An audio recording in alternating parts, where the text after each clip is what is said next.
Hello. So I just finished listening to Iman Ghazi's Instagram story, and I'd suggest to go listen to it, just cause. So this has been an incredible, sensational, spectacular year, on pretty much all accounts. Businesses are going very well. I've made multiple 8 figures just from my investment portfolio. In the main industry I operate in, I've made some quite considerable plays this year, becoming a co-owner in WAP, which is really the number one payments infrastructure for my industry, buyingconsultant.com, this almost 9-figure revenue business, this behemoth, and then giving products that people pay almost 9 figures for free to all of my customers for 8 years now. And my investments into various software companies, we got some great news regarding one today. It's been a big year, it's been a massive year. And yet, I feel like I am fuck all. I feel like I have still yet to accomplish so little in my career compared to what I want to do and where I want to be. And I reflect on that a lot. I've been reflecting on it a lot the past couple days. In fact, I had a very, very expensive holiday in south of France. I just cut early, left all my friends, and came back home and just got back to my desk and got back to work because I just feel like there's too much opportunity right now. I feel like there's too much going on, and I feel like, quite frankly, that I'm nowhere near where I want to be. And the reason I even shoot this video is because I've been reflecting on why is it that you can still hit record-breaking years, accomplish things you couldn't even imagine 5 years ago, and then still feel like it's not enough. And I think the reason I think about this is because we're always taught that it's like a bad thing. It's like a bad thing to want more in life, or it's a bad thing to want to accomplish more, or it's a bad thing to strive for more. And I actually don't know if it is. I really don't know if it is. And I think I spent the day reflecting on the fact, I think some people are just wired that way. And it's got nothing to do with the money or the accolades or the this or that. They just love the game. And some people just love the game and that's it. And I think the people that really truly just love the game, whatever it is, whatever industry you're in. If you told me that I would be the number one expert, the number one market leader in my specific industry, that's just what I happen to know better than anyone else. I never would have imagined I'd be, I never would have imagined that I'd be in the e-learning, online education, digital product, info, knowledge business, whatever you want to call it, space. That I commit my life to playing in that sport and then buying the companies and investing in the companies behind the scenes, the infrastructure behind it. But there's industries I look at and I'm like, I can't imagine committing my life to it, but they find meaning in it. So I think it's really not about finding meaning and doing work around that meaning. I think it's about just finding work and then finding meaning in the work. I think you can find meaning in any work, quite frankly. So I guess all that to say, the reason I make this video is I think if you feel restless, I don't know if that's necessarily a bad thing. We're taught that, at a certain point you should be happy, or you should be happy with what you have. I mean, maybe, or maybe you should just keep playing the game and understand it's a never-ending game. So I think if you want a good life, you should be happy with what you have. If you want a comfortable life, be happy with what you have. But I also just think some people aren't wired that way. And I know I'm definitely not one of those people. The most uncomfortable thing to me is feeling comfortable. And that leads to a very tortured life. But I don't know if I'd have it any other way. I like that spectrum of life. The ups, the downs, the wins, the losses. I don't know if I could just be happy with what you have. I think you can also be grateful for what you have. But you could always understand that this is a never-ending game. And you get the honor and the privilege to wake up and play it every day. And I think there's a lot of beauty in that. So I guess all that to say, I know this is a very niche message, but all that to say that if you are a sicko like me, I have been thinking, reflecting, pondering about it all day, and I don't think there's anything wrong with you. Because I was really come on, really, man, you have done so much this year. So much. I mean, small percentage of it I show online. You've done so much this year. Why are you not why do you still feel restless? I think I'm just wired that way. I think a lot of other people are too, but they, listen to all this online and they think that there's something wrong with them. I don't think there's anything wrong with you. In fact, I think that's probably the thing that makes you who you are, is the fact that you know that there's always higher levels to reach, and that's the beauty of life. I've been following him for quite some time, and it's just so inspiring to hear his journey and his story and to reach the levels of success that he's been able to attain and still want to strive for more. This year, a question that was asked to me was, when is enough enough? And I've been continuously asking individuals that, especially ones that are in, I guess, the position that I'm striving towards, hence kind of financial freedom type level, location freedom, time freedom, so on and so forth. So while being around them, I was able to ask them, when is enough enough? And though that is a subjective question in and of itself, I do believe that enough should never be enough, because then if enough is enough, does that mean you're complacent? Does it mean that you're content? Does it mean that you stop striving for more? I guess that's a deeper rooted question that maybe we should ask ourselves. When would be enough to you? For instance, I know when my enough would be enough, but I also know once I attain that, at that point in my life, it wouldn't be enough, and that I would want to strive for more. Because I'm someone that is eagerly invested in growth. not just career-wise, personality, spirituality, like the whole 9 yards. And to be honest, I feel as though like I'm a sponge from every angle, but only I'm like a selective sponge. I can hear you and understand, but sometimes I won't comprehend. Yeah. I don't know if it's because I have like kind of in a way like developed selective hearing, not even selective hearing, but kind of also selective retention. Yeah.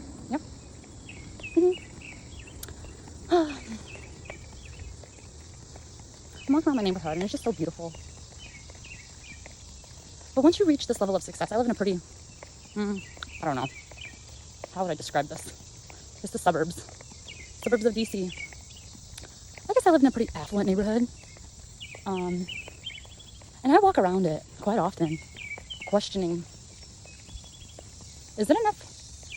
Is it enough to get to this level and stay here? Because when I see these families and the individuals in my neighborhood, I feel as though that would not be enough for me. I still want more.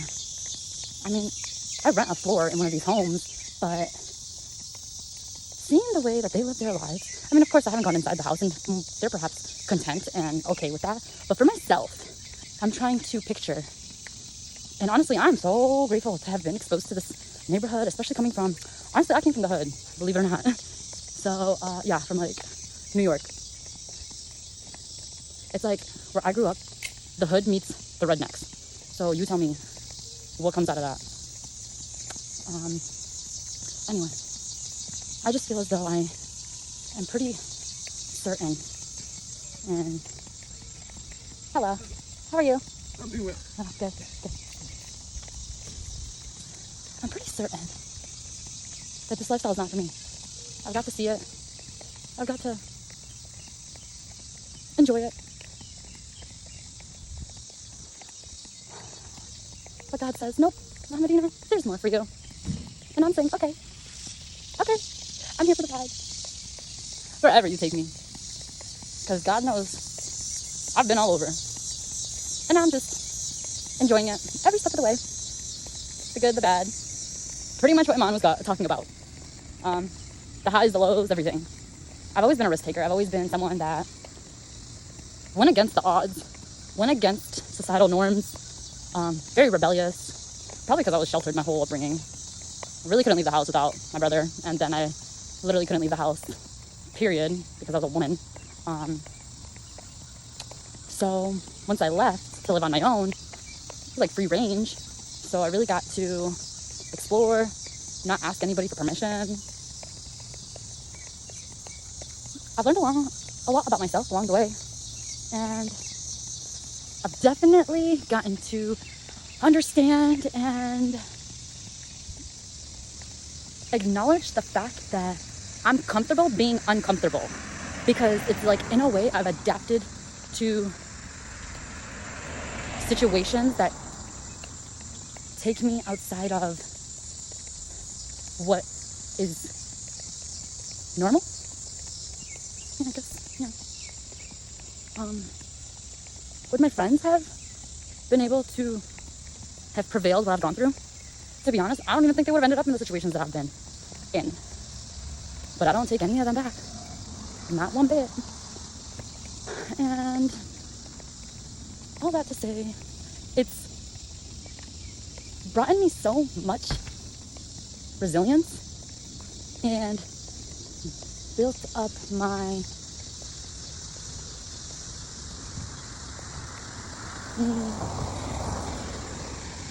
ability to face adversity. Oh yeah. Ooh, that one hit me right there. That one for sure. You know, I've been saying a lot lately the analogy of how to never judge a book by its cover. And I'm someone that is really one to take that to heart because of the fact that I may look confident. I may look like I got it all together. I may look like I got it all figured out. But I'm human. I'm figuring it out along the way, making mistakes. I ain't perfect by any means. Ooh, I've fallen down, tripped, busted my ass, got my legs scuffed up, and got right back up and kept going. Because what you gonna do when you're already down? Get right back up? You better get your butt up and keep going. And I I know that many of us, if not most of us, sometimes lack the support from loved ones. But that's why we need to be our number one biggest supporters for ourselves. We need to believe so much into ourselves and about ourselves that when others give you their opinions or when others give you their feedback, it's just like, thanks but no thanks. Like, I didn't ask for it. And the fact that you just really shared, great. That's good for you. Let you keep that thought and opinion to yourself type thing, you know? That's happened to me a lot.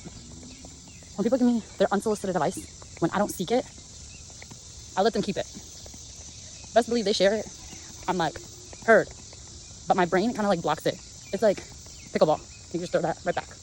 I don't throw nothing back, but in my brain it's just like, okay, keep that. I don't want it. Especially if it's like in a way closed-minded thinking. I'm not one to ever doubt anyone or their abilities. And if anything, I'm someone that is extremely delusional in cheering them on. It's like, what do you want? Why do you want it? What happens when you get that? What's next? What more do you want? Where do you want to go after that? I'm like curious George. I swear to God. My curiosity is, phew. It's on another planet in my family's world. Like probably a few away after that. And I know it's not until I get there will they comprehend. But even if that, I feel as though they still won't. But that's okay. That is okay. I just know what I'm striving for. What I'm striving for is continued growth. Continued growth and discomfort. I know when I'm uncomfortable, I'm growing. And boy, have I been uncomfortable lately. And boy, have I accepted the discomfort. But at the same time, I don't mind it. I don't mind it whatsoever. You know, I enjoy it. Despite not knowing what's to come, what to expect, it's like that. Is it guaranteed? What's guaranteed? In life, is there anything that's guaranteed? Absolutely not. Absolutely not. However, what is guaranteed is what you put in. Knowing you gave it your all. Knowing you did your best. And that if you don't get the desired outcome that you were looking for, the least you can say is you tried. And that's some advice that my recent friend just gave me not too long ago. Because the sacrifices I've been making this year on really honing in on my solidarity has kind of really not made me question, but made me question the fact that I question having to explain myself. And in a way feeling bad at the fact that I need to explain myself. I don't really like the fact that I need to do that. However, I know that I'm cared for and I'm supported, yet I don't think it's been made aware of how much I need to really go all in on what I'm doing. And while some may understand, some may not, the ones that don't sometimes are a bit more sensitive, and it just requires a bit more effort and explanation, which is what is kind of daunting, because I want to retain their friendship, but at the same time, I said what I said, I'm working on myself. I still need that space. I will reach out when I'm ready. I haven't been ready yet, though it has been 6 months. This don't happen overnight. This does not happen overnight. And yes, I know what maybe some of you are gonna say, oh, but Amadina, do you not have like an hour a day or something to spare? Honestly, no. When I think about it, if someone wants to like go out for dinner and catch up, I live in the suburbs, so that's already, I gotta go 30 minutes out wherever I gotta go. 30 minutes there, 30 minutes back. That's an hour right there. Mind you, an hour getting ready, that's 2 hours. Then doing the whole dinner thing. I already know it's gonna be 2 hours. After that, dessert. That's a total of freaking like 5-6 hours that I don't got to spare right now. I don't got that whatsoever. Because if you're obsessed of wanting to get out of the current situation you're in, if you're obsessed with wanting to go all in,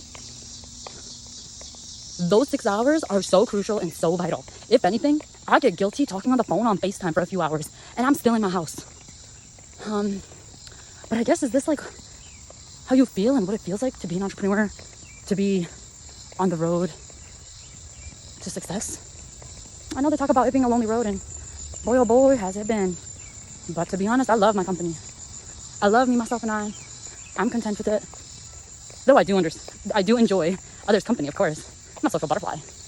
But I also enjoy my alone time. To be honest, I don't know where I was going with this. I know I was just babbling. That's kind of what I do.